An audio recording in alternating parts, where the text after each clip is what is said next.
Luka Doncic, his first return back to Dallas, boy, he gave the Mavericks a show, and he was locked in and emotional when they showed the Dallas Mavericks tribute video of him. He was crying, and boy, he put on a show, man. He put on a show. 45 points in that game. Because of that, the Lakers secured a playoff spot. They're in the top three. They're in the top three in the Western Conference champ. You are the Lakers fan. The floor is yours. Luka. Look, Nico Harrison. Thank you for being so. Look for a kind word. Thank you for being so naive and oblivious. I will say that you traded a championship right to the Lakers. Thank you. I don't know what this is, man. I'm so happy that Luka just went off on those guys.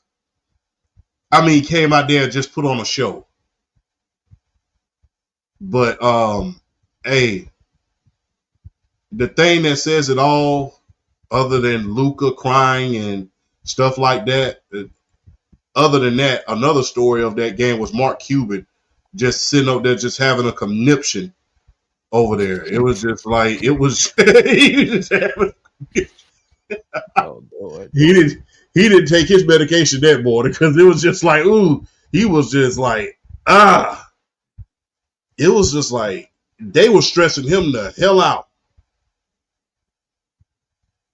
They were stressing him out. And there's been many rumors about Mark Cuban buying the team back, but I don't think that's going to happen. I really don't. And my thing is, and I made a video about this, all of this has the feel of how the Seattle Supersonics left Seattle. All of this has that feel.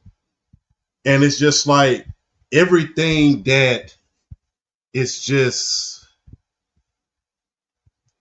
it's like everything seems to be going wrong with this team. Luka being traded, Kyrie Irving, man, God bless him, tears his Achilles. Shout out to our guy Casual. That's Casual? Yeah, I believe so. Oh, okay. I thought he was Vanity. Yeah, I mean, he was at one point, but anyway, continue on, champ. I mean, but a lot of moves lately. A lot of moves. Hell yeah, Casual, the subject matter expert. Salute to you, brother. Yeah. It's I hate to see Mark Cuban like that, man. I hate to see Mark Cuban like that. Those fans deserve a lot better. It's making Jerry Jones look good. Look, I'm not gonna bring Jerry into this. Like I said, a lot of this has the remnants of what the Seattle Supersonics were doing in order to just satisfy themselves. Yes, that's Casual, all right. Yeah, he's the only one who refers to his own team. Yeah, that's Casual, all right. But it has the feel of what the Seattle Supersonics were doing to themselves. Remember when they got rid of Sean? Remember when Sean Kemp? They alienated him with that Jim McElvain contract. So they ended up trading him to the Cleveland Cavaliers with him and Bob Sewell. And they ended up with Van Baker, who was very, very lethargic. And, Gary Payton did not have anybody to feed anymore. Then they had that whole trade, that whole debacle with Gary Payton, them not wanting to renew his contract. So they ended up trading him, and he ended up going to the Lakers later on in the season. Then they traded Ray Allen later on to the Celtics. It was like they was doing and a lot of times with the media, when Kevin Durant got drafted and all of that, it seemed like they didn't let those players be out front and in the community and with the media. It seemed like they was doing everything they could to sabotage themselves because they wanted to move from Seattle to Oklahoma City. And ironic, it's because of the same thing. Remember, Seattle, the ownership was doing all of this because they wanted a new stadium. because Key Arena wasn't big enough. Because remember, at one point, they could have sold out every game for the next 3 years. Sold out every game and sold out the concessions every game, and they still wouldn't have made a profit. That's why they was trying to get a new stadium. And it seems like the new owner, she wants to build a casino in her stadium.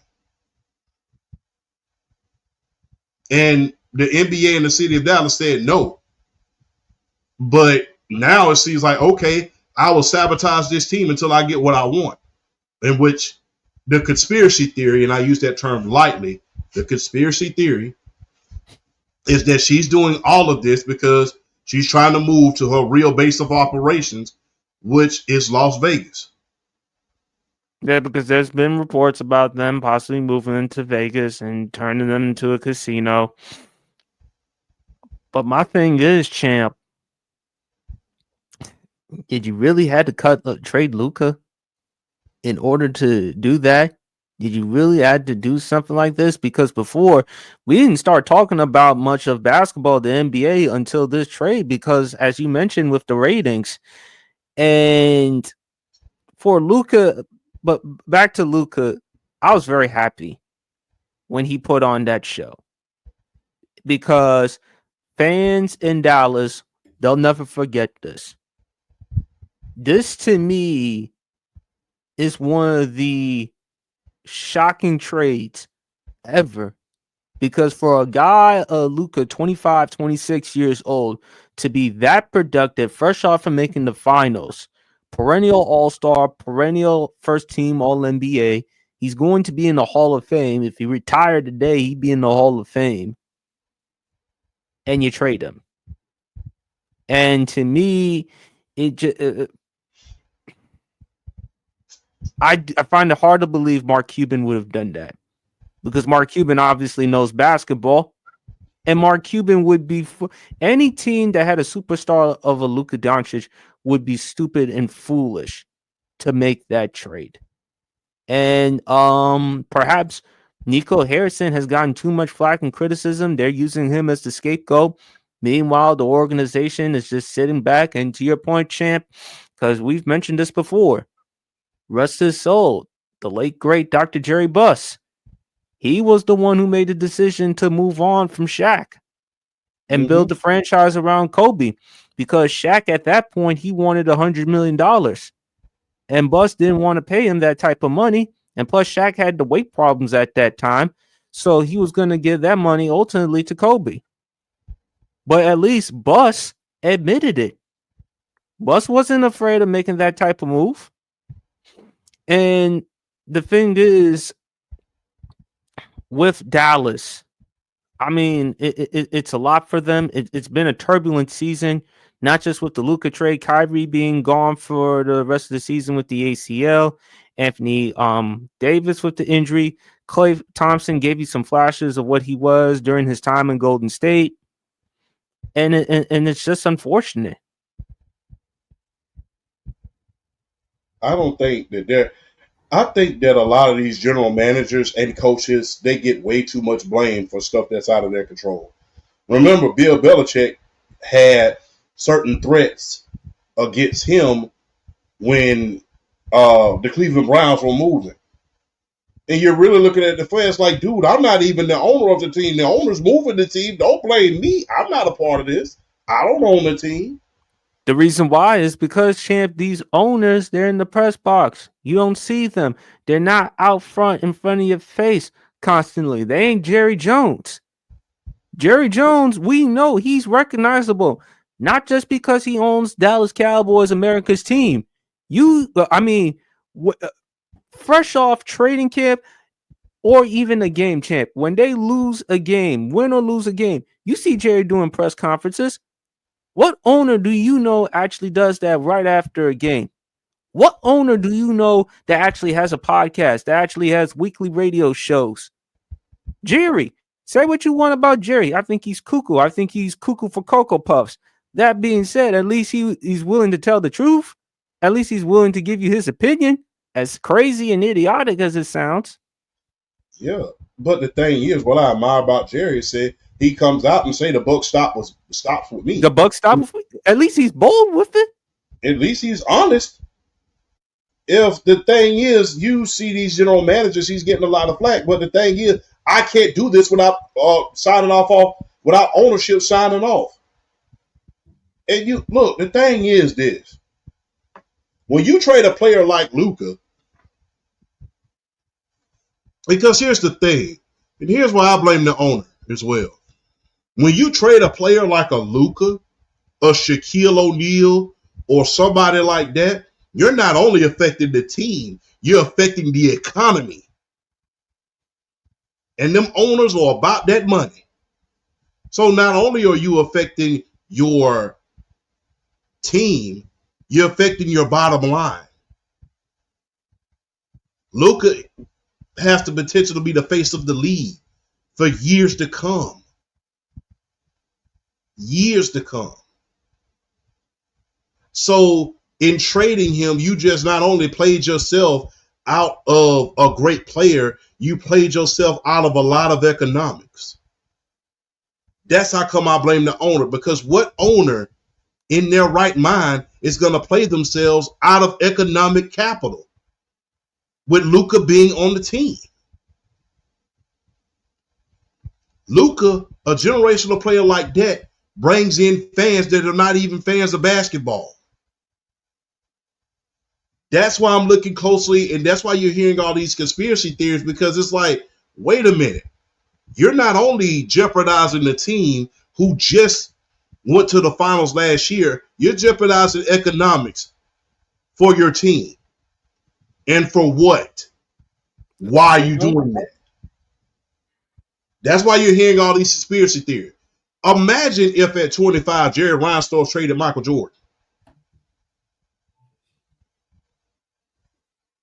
Imagine how much money the city of Chicago loses. Remember the amount of money that Cleveland lost economically Once because LeBron LeBron. James went to South Beach? And remember how much LeBron was responsible for over $5 billion in economics to that team alone. And that's in a small market. Imagine how much Luka was responsible for. And Dallas ain't no small market. Last time No, I checked. by a long shot. So you're affecting not only your team, who was a hell of a team, got to the final, but you're affecting economics, and you don't expect us to suspect any foul play. And the thing is, it wasn't just a trade, it was what you got for him. I understand Anthony Davis is one hell of a player, but he's not in his prime. He's been hurt a lot. I understand people are going to bring up, well, last year he played up 72 games. Okay, good. What he did before that? Historically, AD is not known for staying healthy. Now, No. AD, when healthy, he is capable of giving you outstanding performances, but sometimes he'll give you some lackluster performances. The Yes. thing is, but it still doesn't excuse or justify the trade. And the thing is, how the way you handled it, which was totally unprofessional because you didn't even inform. And normally, when trades like that happen, it's usually the marquee player requesting a trade, not the organization deciding we're going to trade them. And even if Luka had weight problems or conditioning issues, which he should not be absolved for, because at the end of the day, he's a professional athlete. I said it. Luka, get your conditioning together. I mean, hell, you're making Champ look skinny. If you're making Champ look skinny, that says a lot about you. But I ain't trading him for nothing. No. Because look, I'm going to tell you something. It's one thing when your conditioning affects your play and your availability. There's a huge difference between Luka's conditioning and Zion's. There's a huge difference. Luka's conditioning right now, and even when he's at his worst, doesn't affect his play. He's still putting up magnificent numbers. There are much other problems. There's other differences between Luka and Zion off the court, but we won't go there. Yes, we won't. But I'm sorry, but that's just the truth. oh man, yeah. But his availability and everything of that nature is not being affected, and his performance is not being affected. If it was, that would be one thing. But quite frankly, it isn't. He's been an all NBA every year he's been in the league. More than likely, he's going to be all NBA this year. And for that to happen and the ownership not being held to the fire, they're just trying to blame Nico. Yeah, you can blame him. But at the end of the day, what are you doing about that person who's up there in the box? They ain't gonna be fired unless they get involved in some serious type of scandal in which Adam Silver has no other choice but to step in and let them go, or push them to let them go, or sell the team. Yeah, but it. Look, regardless of what I may think about the trade, yes, it was crazy, it was wild, it was borderline ridiculous. But hey, I'm a Laker fan. I got to be thankful for it because guess what? You may have just delivered us a, a tying 18th championship to our chief rivals, the Boston Celtics. And if that happens, I'm gonna brag all day. And you can rest assured, if they are able to win a 18th title, there's going to be a lot of discussions, not only held about LeBron James, but about Luka as well. But I mean, that was like I said, I don't think these owners are held accountable by the fans as much as they should. I mean, it's kind of like I said, I compare, and I hate to go back into the past. I compare Nico Harrison to how they used to blame Jerry Krause for everything, when the only thing the owner had to do was step in.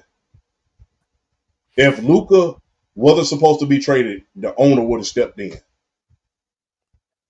I The gotta owner, blame Champ. I gotta blame Kraus for Phil Jackson being fired as well, because remember Kraus's ego did get a little too out of control at times, in which he told Phil Jackson, "I don't care if this team goes 8-2-0, you're gone."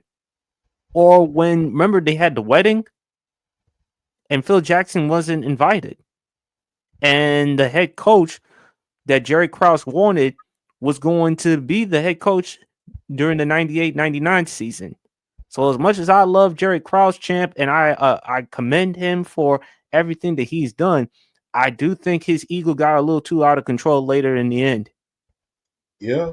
But the thing is, do you see what happened at the end? Remember, Phil Jackson wasn't supposed to come back for the '98 season. Jerry Reinsdorf stepped in and gave him that big time contract in order to bring him back for a year.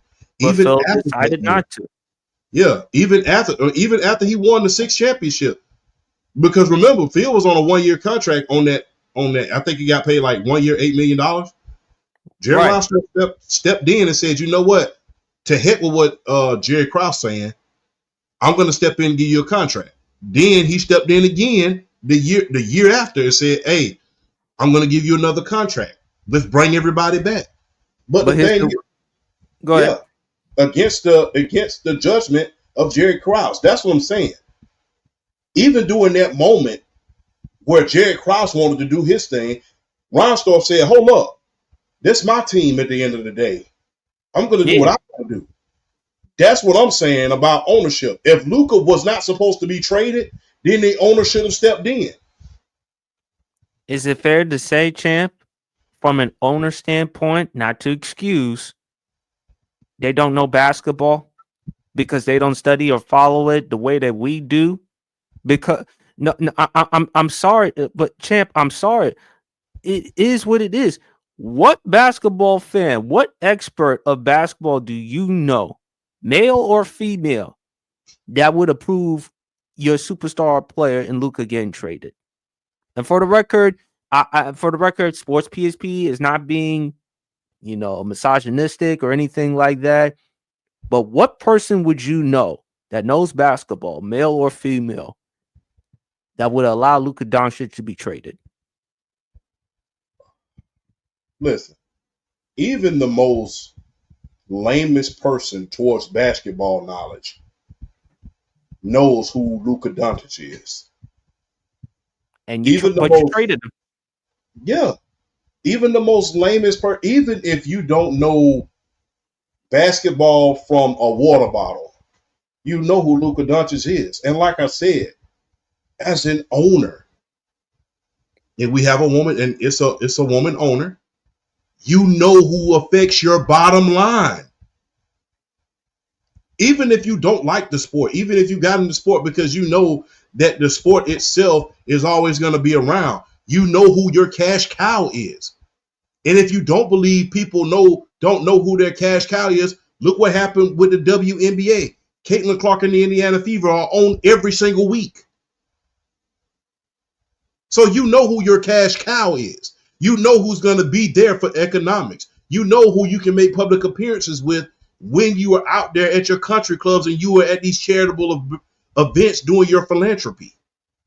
So even if you are the most lamest person as far as being naive towards basketball or the product that you just bought, you know who your team is and you know who your cash cow is. And ironically, you still make the trade. And Yes. again, champ, the reason why, again, I want to make it abundantly clear, Sports PSP is not claiming that women don't know basketball or anything like that. Let's just get that straight for the record. I would never say someone doesn't know basketball because of because of being a male or a female, because of their sexual orientation or whatever.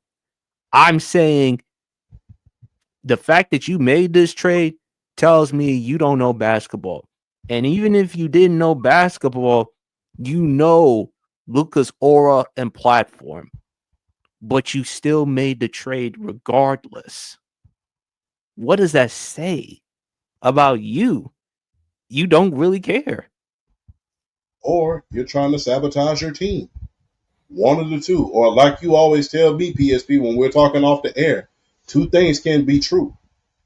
Either True. you don't know or you knew, don't care, and you're trying to sabotage everything for the sake of you getting your way.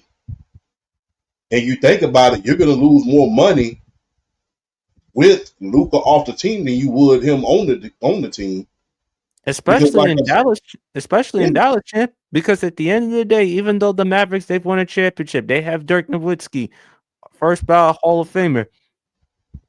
What there? It's still the home of the Dallas Cowboys, and I don't think this owner realizes or understand the politics in Texas. Because say what you want in terms of basketball, that is a football state. We yes, know that. Pee Wee, Pop Warner, high school, college, eat, breathe, sleep football. Now you got two teams in the SEC now, Texas and Texas A&M.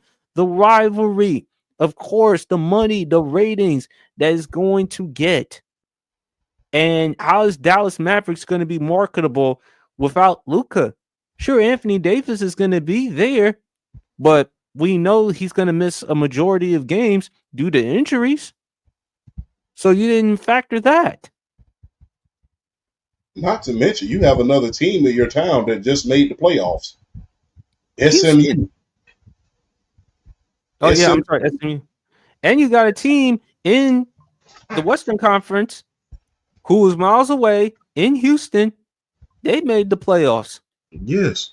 So what does that? So what does it say? So you have a lot of things to compete with in the city of Dallas. You have it being a football town, number one. You have it being, and the nightlife is beautiful for what I heard. Oh, it Beautiful. is. I've never been to Dallas, but from what some friends of mine have told me, it is beautiful. Oh, I have. It's So, beautiful. oh, for Good. real. I have. Talk to Mama PSP. Shout out to Mama PSP. She's in Florida right now visiting her mother. Shout out to Mama PSP. She and my stepfather, they took my brother and I to Texas. We actually even saw Cowboy Stadium and everything. Nice. It's as advertised. I mean, Oh, yo, I've saw the jumbotron, everything, man. Dallas is a beautiful place to be in. Plus the food, champ, you'll love the food there. Great barbecue. I know you would love it there. Not to mention the atmosphere. yeah. but you have a lot to compete with. Dallas is a football town. So you have the Dallas Cowboys, you got the SMU Mustangs you have to compete with, and Texas Rangers. Texas Rangers. Yeah, yes, the Texas Rangers, and they're darn. From what I'm seeing, they're a pretty good team this year. So you got Yes. all of that to compete with, and you just took away your greatest asset. That just lets me further know either you don't know basketball or you're trying to sabotage it.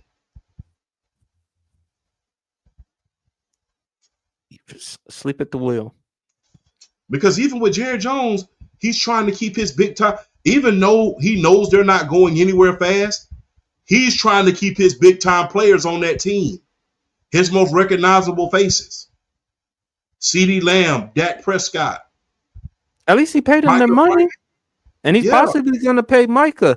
But the yeah. fact is, you trade Luka. Now, is it because Champ that $300 million contract, and because they didn't want make Luka that type of money?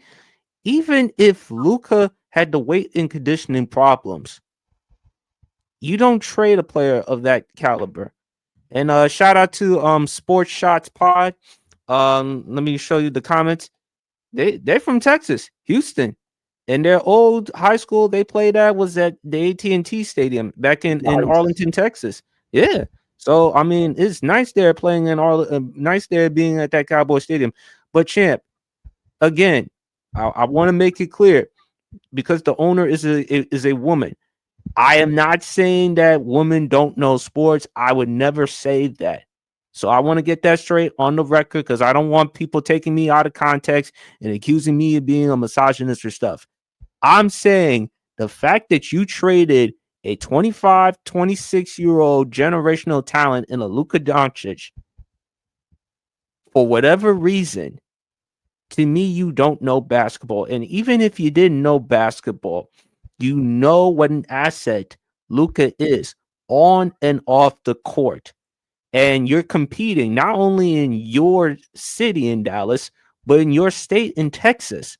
When we know Texas ain't a shabby place to be in. No state income taxes. If you go to places like Dallas, if you go to Houston, if you go to San Antonio, Austin, there's some nice places to be in, particularly the restaurants and stuff like that, the bars. And you're trying to do everything you can to make your money. And here you are, you trade your moneymaker. Even if you did gave him that $300 million, the amount of money that you're going to receive back from revenue, from fans wanting to crowd into the stadium in order to see Luka, is a small price to pay. It's a small price to pay. Because look what's going to happen. SGA is about to get that in Oklahoma City, and they're a smaller market. And plus, we've seen players in big markets got that $300 million. You saw Jaylen Brown, and then the year before, Jason Tatum, fresh off from winning the finals. And like I said, look at how that worked out. But like I said, even if you give them the $300 million, the amount of money that he means to your team is a small price to pay for that. Mm-hmm. It's a 25-year-old superstar that has been all NBA every year since he's been in the league. We have not seen that since Grant Hill. Mm-hmm. Oh, Sports Shots. He said the Luka trade. I think he was referring to that was by far the worst trade in Texas history. Yeah, that is by far. And for that to happen, it's inexcusable. And like I said, we need to start looking at these owners a little bit more carefully than automatically blaming these general managers and or the coaches. Because at the end of the day, these owners have to sign off. And like I said, if Luka was not supposed to be traded, he wouldn't have gotten traded, especially for the low price that he got traded for. Well said.